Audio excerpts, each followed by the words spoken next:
हाज़रीन जुमा, दीनी व मिली भाइयों, बुज़ुर्गों,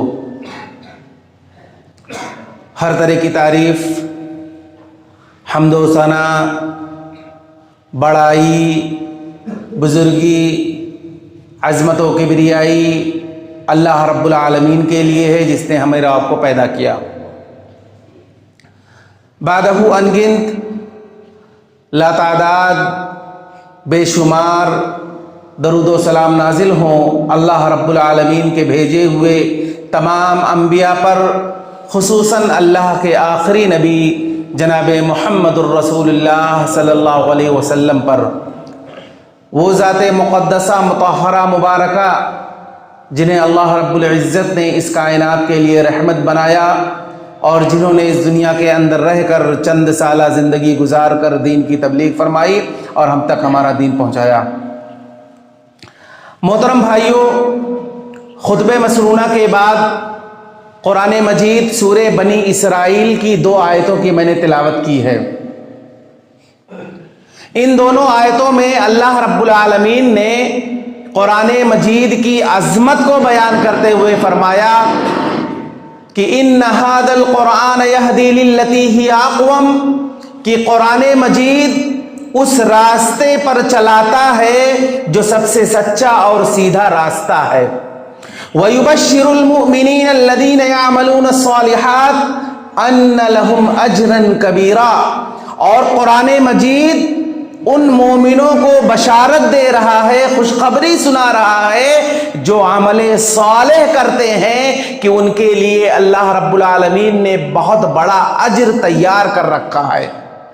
व अन्नल्लज़ीना ला युमिनूना बिल आखिरति अअतदना लहुम अज़ाबन अलीमा, और कुरान मजीद उन लोगों को मुतनब्बिह कर रहा है जो आखिरत के दिन पर ईमान नहीं रखते कि उनके लिए बड़ा ही दर्दनाक अजाब तैयार किया गया है। हाज़रीन गिरामी, इन दोनों आयतों में अल्लाह रब्बुल आलमीन ने हमें यह बताया कि कुरान मजीद की जो हिदायत है ये सबसे सच्ची हिदायत है। कुरान मजीद हमें बताता है कि हमारा कानून कैसा होना चाहिए। कुरान करीम हमें बताता है कि हमारा अकीदा कैसा होना चाहिए। कुरान करीम हमें बताता है कि हमारा कल्चर और हमारी तहजीब कैसी होनी चाहिए। कुरान मजीद हमें बताता है कि हमारे मामलात कैसे होने चाहिए। अल-गर्ज़ हर शोबे में कुरान मजीद हमारी रहनुमाई करता है, और कुरान मजीद से बढ़कर रहनुमाई दुनिया की किसी किताब में नहीं मिलेगी, और कुरान मजीद से बढ़कर सदाकत दुनिया में कहीं नहीं मिलेगा। इन्न हादल कुरान यहदी लिल्लती हिया अक़वम, कुरान मजीद उस रास्ते पर चलाता है जो सबसे सच्चा और सीधा रास्ता है। कुरान मजीद के बारे में मैं आपको बताऊं कि कुरान मजीद ये अल्लाह रब्बुल आलमीन की जानिब से नाजिल करदा सबसे आखिरी आसमानी किताब है। कुरान मजीद के नुज़ूल के बाद कुरान मजीद ने अपने से पहले सारी किताबों को मनसूख कर डाला। कुरान मजीद के नाजिल होने के बाद तौरेत की शरीयत मनसूख हो गई। कुरान मजीद के नाजिल होने के बाद इंजील की शरीयत मनसूख हो गई। कुरान मजीद के नाजिल होने के बाद ज़बूर की शरीयत मनसूख हो गई। अब रहनुमा किताब है तो कुरान मजीद, सहीफ़े हिदायत है तो कुरान मजीद, और ज़ख़ीरे आखिरत है तो यही कुरान मजीद है। कुरान से बढ़कर रहनुमाई दुनिया की किसी किताब में आपको नहीं मिलेगी। अब अगर कोई शख्स कुरान मजीद को छोड़ करके दूसरी किताबें पढ़ना शुरू कर दे, कुरान मजीद को छोड़ करके हिदायत का रास्ता तलाशने के लिए, हिदायत पाने के लिए, हिदायत की गर्ज से अगर कोई शख्स कुरान को ना पढ़ करके दूसरी आसमानी ही किताबों को पढ़ना शुरू कर दे, तौरेत पढ़ना शुरू कर दे, ज़बूर पढ़ना शुरू कर दे, इंजील पढ़ना शुरू कर दे, ये सोच करके कि ये भी तो अल्लाह रब्बुल आलमीन ने उतारा है, ये भी तो अल्लाह रब्बुल आलमीन की नाजिल करदा किताब है, लाओ इसको हम पढ़ें, इसका मुताला करें, हो सकता है कि हमारी रहनुमाई, हमारी हिदायत हमें इन किताबों में मिल जाए। तो बजाय इसके कि वो आदमी हिदायत याफ्ता हो, वो गुमराह हो जाएगा। اس لیے کہ قرآن مجید نازل ہونے کے بعد قرآن مجید نے اپنے سے پہلی ساری کتابوں کو منسوخ کر دیا، رد کر دیا۔ تو اگر ہدایت چاہیے، سیدھے راستے کی تلاش ہے، ہدایت پانا چاہتے ہیں، ہدایت حاصل کرنا چاہتے ہیں، قرآن مجید کو پڑھیے، اسی کتاب کے ذریعے سے آپ کو ہدایت ملے گی۔ اسی طریقے سے قرآن مجید کے بارے میں آپ کو بتاؤں کہ یہ قرآن مجید یہ اللہ رب العالمین کی جانب سے نازل کردہ ایک بہت بڑا معجزہ ہے۔ نبی کریم صلی اللہ علیہ وسلم کے سچے نبی ہونے کی دلیل ہے کہ آپ صلی اللہ علیہ وسلم اللہ کے پیغمبر ہیں۔ اللہ رب العالمین نے آپ کو یہ قرآن مجید عطا کیا۔ قرآن مجید معجزہ کیسے ہے، معجزہ کسے کہتے ہیں، میں ایک مثال کے ذریعے آپ کو بتاتا ہوں معجزہ کہتے کسے ہیں۔ نبی کریم صلی اللہ علیہ وسلم کے بارے میں آتا ہے کہ اللہ کے نبی صلی اللہ علیہ وسلم کو اللہ رب العالمین کی جانب سے ایک روایت کے مطابق 1000 معجزے دیے گئے تھے، اور دوسری روایت کے مطابق 3000 معجزے اللہ کے نبی صلی اللہ علیہ وسلم کو دیے گئے تھے۔ ایک مثال میں آپ کے سامنے پیش کرتا ہوں معجزے کو سمجھانے کے لیے۔ اللہ کے نبی صلی اللہ علیہ وسلم ایک مرتبہ سفر پر نکلے، سفر کافی لمبا تھا، صحابہ کرام کی تعداد تقریباً 100 سے زائد تھی، راستے میں پانی ختم ہو گیا۔ اللہ کے نبی صلی اللہ علیہ وسلم بھی پیاسے ہیں، آپ کے ساتھ جو صحابہ کرام آپ کے ساتھ سفر میں ہیں وہ بھی پیاسے ہیں، انہیں بھی پانی کی تلاش ہے۔ اللہ کے نبی صلی اللہ علیہ وسلم نے ان صحابہ کرام میں سے 2 لوگوں کو بھیجا کہ جا کر کے پانی تلاش کر لاؤ۔ وہ دونوں صحابی نکلے پانی تلاشنے کے لیے، راستے میں ایک مشرکہ عورت سے ملاقات ہو گئی جو ایک مٹکے میں پانی لے کر کے جا رہی تھی۔ ان دونوں نے اس مشرکہ عورت سے کہا کہ ہمیں پانی کی تلاش ہے، ہم پیاسے ہیں، ہمیں پانی چاہیے، کیا تھوڑا سا پانی مل سکتا ہے؟ اس عورت نے اپنا بھرا ہوا مٹکا ان دونوں کے حوالے کر دیا۔ اب وہ دونوں اس مٹکے کو لے کر کے اللہ کے نبی صلی اللہ علیہ وسلم کے پاس آئے۔ اللہ کے نبی صلی اللہ علیہ وسلم نے دیکھا کہ ایک چھوٹا سا مٹکا ہے اور پینے والوں کی تعداد تقریباً 100 سے زائد ہے، کیسے 100 لوگ اتنے پانی کو پئیں گے؟ اللہ رب العالمین کی جانب سے معجزہ ظاہر ہوا کہ اللہ کے نبی صلی اللہ علیہ وسلم نے اپنی انگلی کو اس مٹکے کے اندر ڈالا، اللہ کے نبی صلی اللہ علیہ وسلم کی اس انگلی سے ایک چشمہ پھوٹا، اس قدر پانی نکلا، اس قدر پانی نکلا کہ اس موقع پر اللہ کے نبی صلی اللہ علیہ وسلم نے اعلان کیا، کہا جسے پینے کی ضرورت ہے، جو پینا چاہتا ہے وہ پی لے، جسے کپڑے دھونے کی ضرورت ہے وہ کپڑا دھل لے، جسے غسل کرنے کی حاجت ہے وہ غسل کر لے، جسے پانی جمع کرنا چاہتا ہے وہ پانی جمع کر لے۔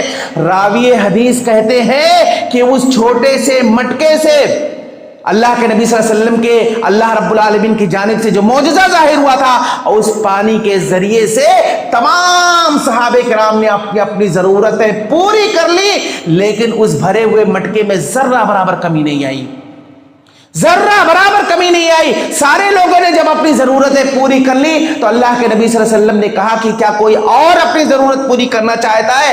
سب نے کہا اللہ کے نبی صلی اللہ علیہ وسلم ہماری ضرورت پوری ہو گئی۔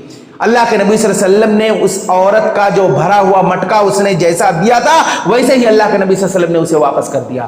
جب وہ جانے لگی تو اللہ کے نبی صلی اللہ علیہ وسلم نے صحابہ کرام سے کہا کہ اس عورت نے عین وقت پہ تمہاری مدد کی ہے، تم اس کے احسان کا بدلہ چکا دو۔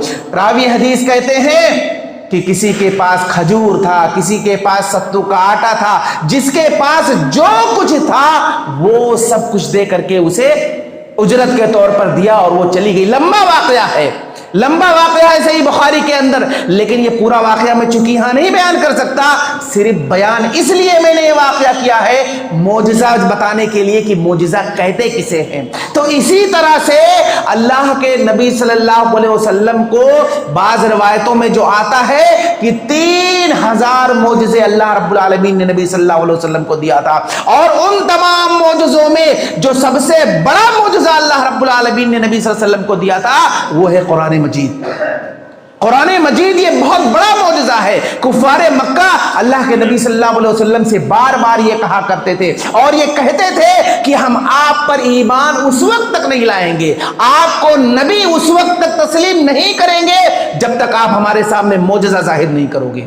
जैसे कि मूसा अलैहिस्सलाम को अल्लाह रब्बुल आलमीन ने मौजज़ात अता किए थे कि मूसा अलैहिस्सलाम अपने असा को डालते थे, वो अजदहे की शक्ल इख्तियार कर लेता था। मूसा अलैहिस्सलाम अपने हाथ को अपने गिरेबान में डालकर निकालते थे, उनका हाथ चमकीला रोशन आईने की मानिंद हो जाता था। तो तुम भी कोई ऐसा मौजज़ा हमारे सामने जाहिर करो, जब तक तुम मौजज़ा जाहिर नहीं करोगे हम तुम पर ईमान नहीं लाएंगे। तो कुरान मजीद ने कुफारे मक्का को जवाब दिया और कहा वक़ालू लौला उन्ज़िला अलैहि आयातुम मिन रब्बी अवलम यकफ़ीहिम अन्ना अंज़लना अलैकल किताब युतला अलैहिम। ऐ नबी सल्लल्लाहु अलैहि वसल्लम, ये कुफारे मक्का आपसे मौजज़ात मांग रहे हैं, मूसा अलैहिस्सलाम जैसा असा मांग रहे हैं, मूसा अलैहिस्सलाम जैसा यदे बैज़ा मांग रहे हैं। हैरत है इनके अक्लों पर, हैरत है इनके अक्लों पर कि कुरान मजीद जैसा जिंदा मौजज़ा इनके सामने मौजूद है और ये लोग कुरान मजीद को पा करके और उसकी आयतें सुबह शाम इसकी तिलावत को सुन रहे हैं और कुरान मजीद पाने के बाद ये आपसे मौजज़ात तलब कर रहे हैं। इनके इस सवाल पर हैरत है, इनके इस मुतालबे पर हैरत है। कुरान मजीद अल्लाह रब्बुल आलमीन ने हैरत का इजहार किया।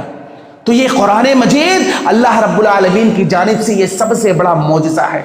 अब उसका एजाज किस शक्ल में जाहिर हुआ?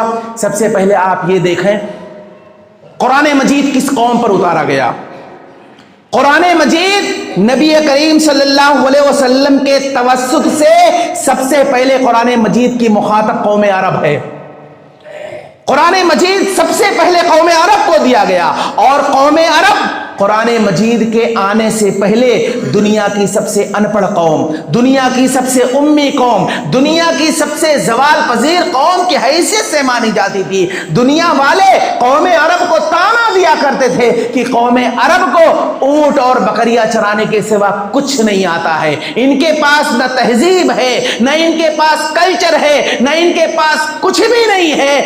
इस कौम को, कौम अरब को सिवाय बकरियां और ऊंट चराने के कुछ नहीं आता है। लेकिन कुरान जब इस कौम पर उतारा गया और कौम अरब ने कुरान को पढ़ा और कुरान करीम के मुताबिक जिंदगी गुजारने लगे, इनकी दुनिया तब्दील हो गई। और आप देखिए 50 साल की कलील सी मुद्दत के अंदर आप देखें कि वो कौम जिसे ये कहा जाता था कि इसको ऊंट और बकरियां चराने के सिवा कुछ नहीं आता है, लेकिन अल्लाह के नबी सल्लल्लाहु अलैहि वसल्लम पर जब कुरान उतारा गया और कौम अरब ने उस कुरान करीम पर ईमान लाए और कुरान करीम के मुताबिक उन्होंने जिंदगी बसर करना शुरू कर दिया, इनका तर्ज खिलाफत, तर्ज हुकूमत दुनिया के लिए मिसाल बन गया। आज देखिए मुसलमान तो मुसलमान, इंसाफ पसंद गैर मुस्लिम भी इस बात को तस्लीम करते हैं कि अल्लाह के नबी सल्लल्लाहु अलैहि वसल्लम ने मदीना में जो इस्लामी रियासत कायम किया और आपके बाद खुलफाए राशिदीन का जो 30 साला दौर है, वैसा दौर ना इस वक्त मौजूद है, ना वैसा दौर क़यामत तक देखा जाएगा। नबी करीम सल्लल्लाहु अलैहि वसल्लम ने जो इस्लामी रियासत कुरान के मुताबिक किया था, तो ये कुरान करीम का मौजज़ा नहीं तो और क्या है कि जिसको ताना दिया जाता था कि इस कौम को कुछ नहीं आता है, चंद सालों के अंदर वही कौम लोग दुनिया की इमाम मानी जाने लगी। ये कुरान करीम का मौजज़ा नहीं तो और क्या है। और आप देखिए कुरान मजीद जिस वक्त नाजिल किया गया था उस वक्त को देख लीजिए और मौजूदा हालात को देख लीजिए, काफी फर्क है। 1400 साल पहले की जो दुनिया थी और इस दुनिया के मुकाबले में जो मौजूदा दौर में दुनिया है, काफी फर्क है। लेकिन कुरान करीम को अगर आप पढ़ करके देखेंगे, कुरान मजीद को आप समझने की अगर कोशिश करेंगे तो आपको ऐसा लगेगा कि कुरान मजीद 1400 साल पहले नहीं, आज के हालात को देख करके कुरान मजीद उतारा गया है। यानी मौजूदा हालात में जो चल रहे हैं, जो वाकयात रोनुमा हो रहे हैं, कुरान मजीद को आप पढ़ेंगे, समझ कर पढ़ने की कोशिश करेंगे तो आपको ऐसा लगेगा कि कुरान मजीद आज के हालात पर बहस कर रहा है। ये कुरान करीम का मौजज़ा नहीं है, ये मौजज़ा नहीं तो और क्या है। कुरान मजीद की अजमत को अगर हम कमा हक कहू समझना चाहते हैं तो हमें कुरान मजीद को समझना पड़ेगा। कुरान मजीद है क्या, इसका जो एजाजी पहलू है, इसकी जो खुसूसियात है, इस किताब के अंदर जो पाए जाने वाले कमालात है, ये वही शख्स समझ सकता है जो कुरान मजीद को समझता हो। कुरान मजीद की अजमत को उसके समझे बगैर कोई समझ नहीं सकता है। कुरान मजीद की अजमत को समझना चाहते हो, कुरान करीम के कमालात को जानना चाहते हो तो शर्त यह है कि कुरान मजीद को समझ कर पढ़ो। आज मामला क्या है, बहुत सारे भाई, कितने ऐसे लोग हैं जिन्हें कुरान तक पढ़ना नहीं आता है, कुरान पढ़ना नहीं आता है, वो कुरान मजीद को देखकर भी नहीं पढ़ पाते हैं। या अगर कुरान मजीद को देखकर पढ़ भी लिए तो कुरान मजीद को जिस तरह से पढ़ने का हुक्म दिया गया है, तजवीद के साथ पढ़ने का हुक्म दिया है, तरतील के साथ पढ़ने का हुक्म दिया गया है, वैसा नहीं पढ़ पाते हैं। तो जो आदमी कुरान मजीद को तजवीद से नहीं पढ़ सकता है, कुरान मजीद को देखकर सही से नहीं पढ़ सकता है, वो कुरान मजीद के मफहूम को क्या समझेगा? जब एक इंसान कुरान मजीद को समझ नहीं सकता है, कुरान मजीद को अल्लाह ने क्यों नाजिल किया है उसका मकसद ही उसे नहीं पता है, वो कुरान मजीद की अजमत को क्या जानेगा? अब इसका यह मतलब नहीं है कि हर आदमी कुरान मजीद को ऐसे ही समझने लगे जैसे उलमा समझते हैं। कुरान मजीद की जो तफसीर है, कुरान मजीद के जो उसूल हैं, उसके जो कवायद हैं, उसकी जो बारीकियां हैं, इसे समझने की जरूरत नहीं है। उलमा समझ रहे हैं, उनके लिए काफी है। लेकिन कम अज कम जो छोटी छोटी सूरतें हैं जो नमाज में पढ़ी जाती हैं, उसकी तिलावत की जाती है, कम से कम उसका तर्जमा तो आपको मालूम होना चाहिए। ये कुरान मजीद की जो सूरतें हैं और इसी तरीके से कम जो छोटी छोटी सूरतें हैं, कम अज कम उसका माना और मफहूम आपको तो समझना चाहिए। इसलिए कि अगर आप वो भी नहीं समझेंगे तो कुरान मजीद के नुज़ूल का मकसद आपको समझ में ही नहीं आएगा। इसलिए कुरान मजीद को समझकर पढ़ना अज़हद जरूरी है। एक ताबई है जिनका नाम था अहनब बिन कैस रहमहुल्लाह। अहनब बिन कैस रहमहुल्लाह कुरान मजीद की तिलावत कर रहे थे। कुरान मजीद की तिलावत कर रहे थे, वो समझ रहे थे कि वो क्या पढ़ रहे हैं। पढ़ते पढ़ते सूरे अंबिया की एक आयत पर जब वो पहुंचे जिसमें अल्लाह रब्बुल आलमीन ने ये कहा कि लक़द अंज़लना इलैकुम किताबन फीही ज़िक्रुकुम अफ़ला ताक़िलून, कि अल्लाह रब्बुल आलमीन ने हमारे लिए एक ऐसी किताब को उतारा है। फीही ज़िक्रुकुम, मुफस्सिरीन ने इसका दो मतलब बयान किया है। फीही ज़िक्रुकुम का एक माना यह है कि इस किताब के अंदर तुम्हारे लिए नसीहत का सामान है, और दूसरा मफहूम इसका यह है फीही ज़िक्रुकुम कि इसमें तुम्हारा तज़किरा है। अब अहनब बिन कैस रहमतुल्लाह अलैह ने जब इस आयत करीमा को उन्होंने पढ़ा और उन्होंने इसका दूसरा मफहूम समझ गए कि अल्लाह ने कहा कि अल्लाह ने तुम्हारे लिए आसमान से एक किताब नाजिल किया है जिसमें तुम्हारा तज़किरा है। अब अहनब बिन कैस परेशान हो गए और उन्होंने कहा कि अगर अल्लाह ने ये बात कही है कि अल्लाह ने कुरान मजीद के अंदर हमारा तज़किरा किया है तो इसका मतलब कहीं ना कहीं हमारा तज़किरा जरूर होगा। अब उन्होंने उस तज़किरे को ढूंढना शुरू कर दिया। उन्होंने सूरे फातिहा से और सूरे बकरा से पढ़ना स्टार्ट किया और कहा कि मैं पूरा कुरान मजीद पढ़ूंगा और मैं ढूंढूंगा कि अल्लाह ने हमारा तज़किरा कहां किया है। अब उन्होंने जब पढ़ना शुरू किया तो पढ़ते पढ़ते जब सूरे तौबा की इस आयत करीमा पर पहुंचे तो कहने लगे कि ऐसा लग रहा है कि अल्लाह रब्बुल आलमीन इस आयत करीमा में मेरे बारे में बात कर रहा है। वो कौन सी बात थी? सूरह तौबा की जब उस आयत पर पहुंचे जिसमें अल्लाह रब्बुल आलमीन ने ये कहा कि वाखरूना अतरफू बिजुनूबिहिम खलतू अमलन सालिहन व आखर सय्या असल्लाहु अन यतूब अलैहिम, कि अल्लाह रब्बुल आलमीन के कुछ बंदे ऐसे हैं जिन्हें उनके अपने गुनाहों का इकरार है, जिनके उनके खताओं का एतराफ है, वो नेकियां भी करते हैं, वो बुराइयां भी करते हैं और अल्लाह से उम्मीद लगाए बैठे हैं कि अल्लाह रब्बुल आलमीन अनकरीब उनको माफ कर देगा। जब वो इस आयत करीमा पर पहुंचे तो अहनब बिन कैस कहते हैं कि ऐसा लग रहा था कि अल्लाह रब्बुल आलमीन मेरे बारे में तज़किरा कर रहा है, ऐसा लग रहा था कि ये बातें अल्लाह रब्बुल आलमीन मेरे बारे में बयान कर रहा था। तो आप भी अगर कुरान मजीद को समझकर पढ़ने की कोशिश करेंगे, कुरान मजीद को तर्जुमे से और उसमें गौर करने की कोशिश करेंगे तो बहुत सारी बातें आपको भी मिल जाएंगी। ऐसा लगेगा कि अल्लाह रब्बुल आलमीन आपके बारे में ये बात कह रहा है। तो कुरान मजीद को की अजमत को कमा हक़्क़हू अगर हम समझना चाहते हैं तो कुरान मजीद को तजवीद के साथ, तरतील के साथ साथ उसे हमें समझकर पढ़ना जरूरी है। इसी तरीके से कुरान मजीद की एक और खुसूसियत, कुरान मजीद अगर कोई इंसान किसी मुसीबत में फंस गया है, किसी परेशानी में आ गया है और इसी तरीके से किसी मुसीबत का शिकार है, अब अगर कुरान मजीद की चंद आयतें पढ़ करके वो अल्लाह रब्बुल आलमीन से अगर मदद मांगता है, अल्लाह रब्बुल आलमीन उसकी मुसीबत को दूर कर देता है। मैं आपको एक वाकया बताता हूं। एक वाकया अल्लामा कुर्तुबी रहमतुल्लाह अलैह, अल्लामा कुर्तुबी रहमतुल्लाह अलैह इन्होंने कुरान की तफसीर लिखी है और उस तफसीर का नाम है तफसीर अल कुर्तुबी।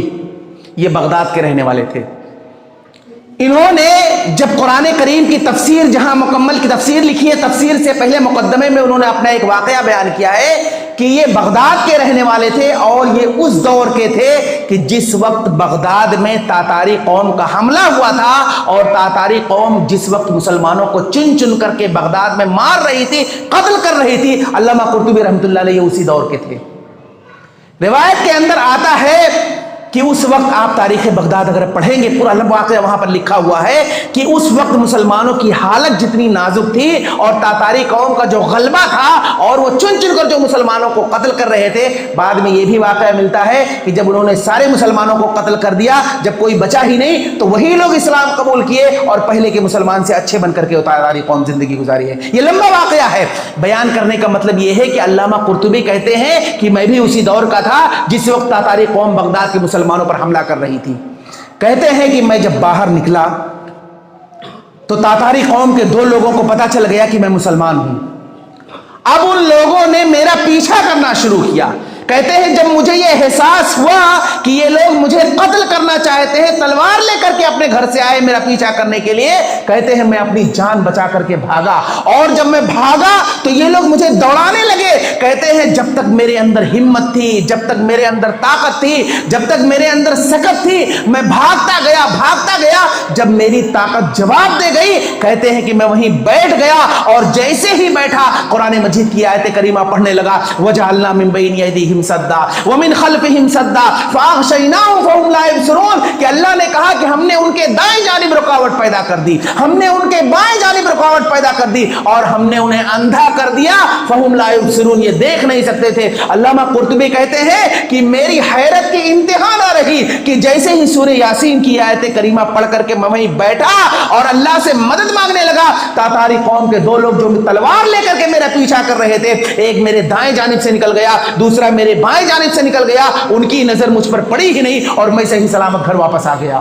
تو اس طرح سے قرآن مجید کے ایسے حیرت انگیز کرشمے اگر آپ کو مل جائیں گے, اگر آپ قرآن مجید کو سمجھ کر پڑھیں گے اور اسی طریقے سے قرآن مجید کو سمجھنے کی کوشش کریں گے, تو اگر قرآن مجید پر آپ کا مکمل طور سے ایمان ہے, آپ قرآن مجید کے حقوق کو ادا کر رہے ہیں, تو اس میں سے ایک حق یہ ہے کہ آپ اسے سمجھ کر پڑھیں. جب آپ سمجھ کر پڑھیں گے تو آپ اگر کسی مصیبت میں پریشان ہیں یا کسی مصیبت زدہ ہیں یا کسی مصیبت میں پھنس گئے ہیں, اللہ رب العالمین آپ کو اس قرآن کے ذریعے سے مدد کرے گا.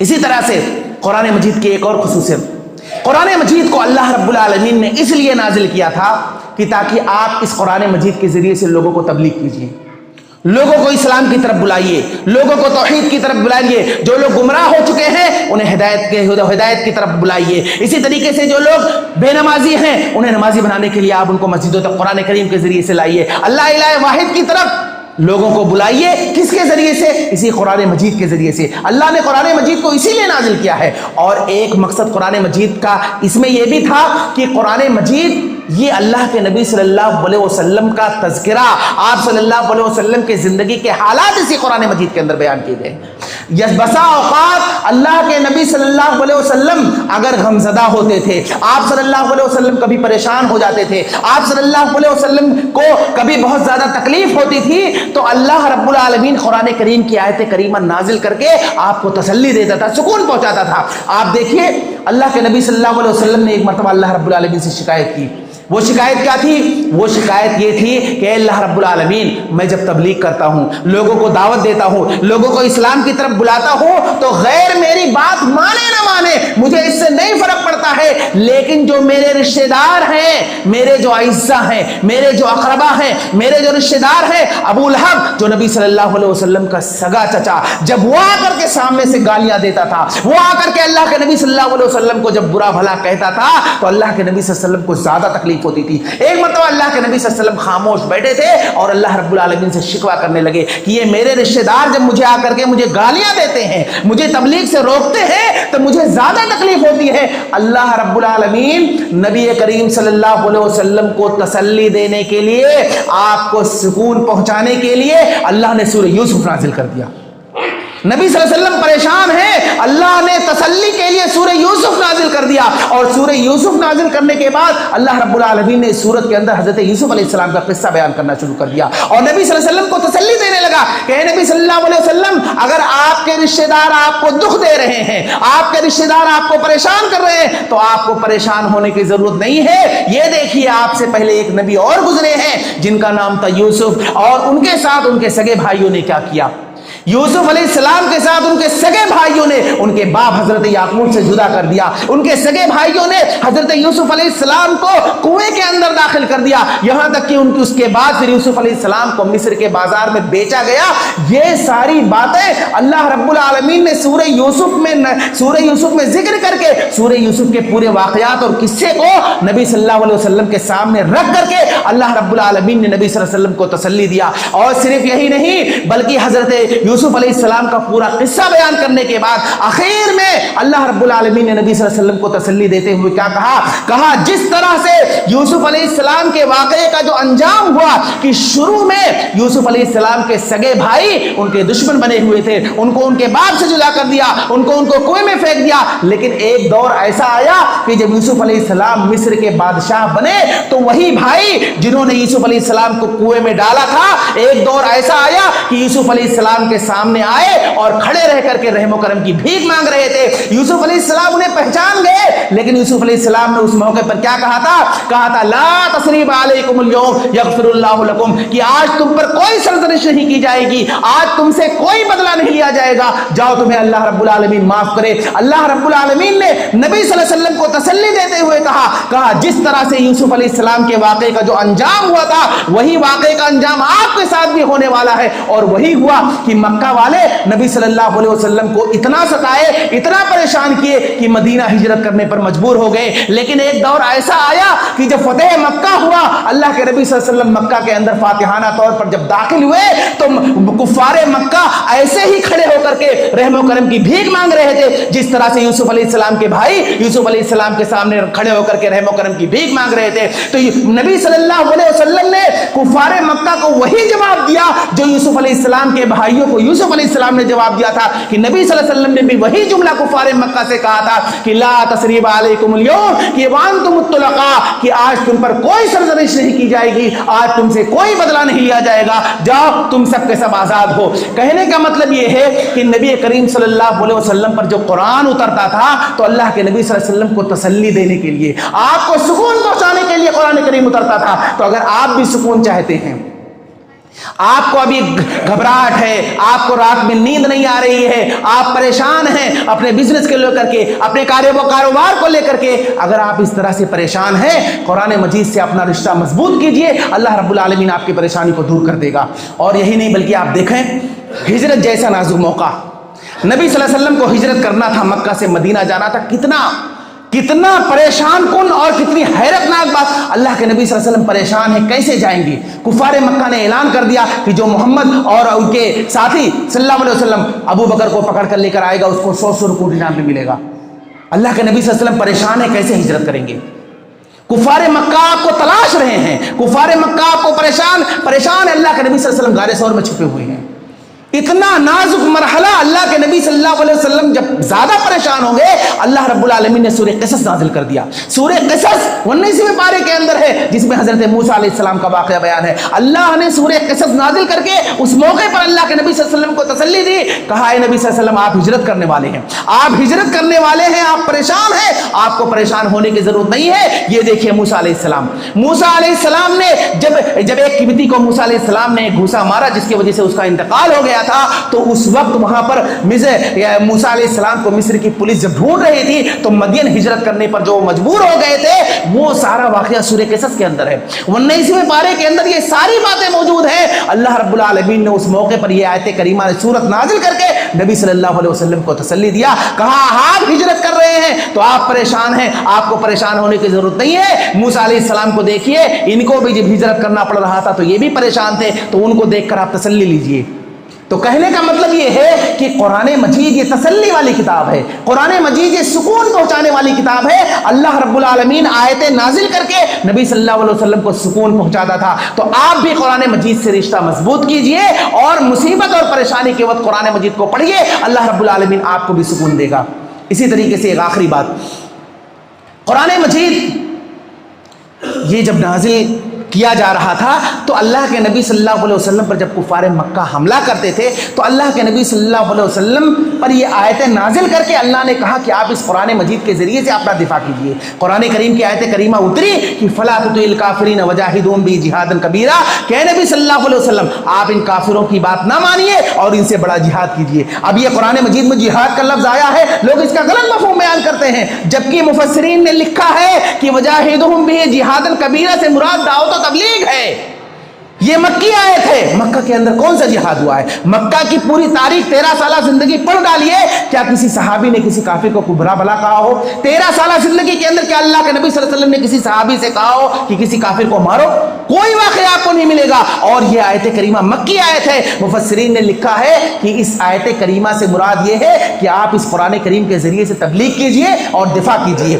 آپ دیکھیے اللہ کے نبی صلی اللہ علیہ وسلم کی پوری مکی زندگی پڑھ ڈالیے. صحابہ کرام جو اللہ کے نبی صلی اللہ علیہ وسلم کے ساتھ تھے 13 سالہ مکی زندگی پڑھ ڈالیے. آپ دیکھیے وہاں ظلم تھا، وہاں زیادتی تھی، وہاں سرکشی تھی، وہاں اظہار ثانیہ تھی، وہاں بڑے بڑے چیلنجز تھے. وہاں ابو جہل تھا، وہاں ابو لہب تھا، وہاں نضر بن حارث تھا، وہاں ولید بن مغیرہ تھا، وہاں دشمنیاں تھی، وہاں عداوتیں تھی، وہاں نفرتیں تھی. اللہ رب العالمین نے کہا اگر ان سب کا مقابلہ کرنا ہے تو قرآن مجید کے ذریعے سے کیجیے.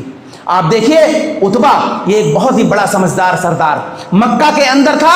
وہ زبان، وہ گفتگو کرتا تھا، اتنی میٹھی گفتگو کرتا تھا، اس کی زبان کے اندر اتنی سلاست تھی کہ اپنی باتیں وہ منوا لیتا تھا. ایک مرتبہ سارے مکہ والوں نے مل کر کے پلان بنایا اور کہا کہ عتبہ کو اللہ کے نبی کے سامنے پیش کرتے ہیں.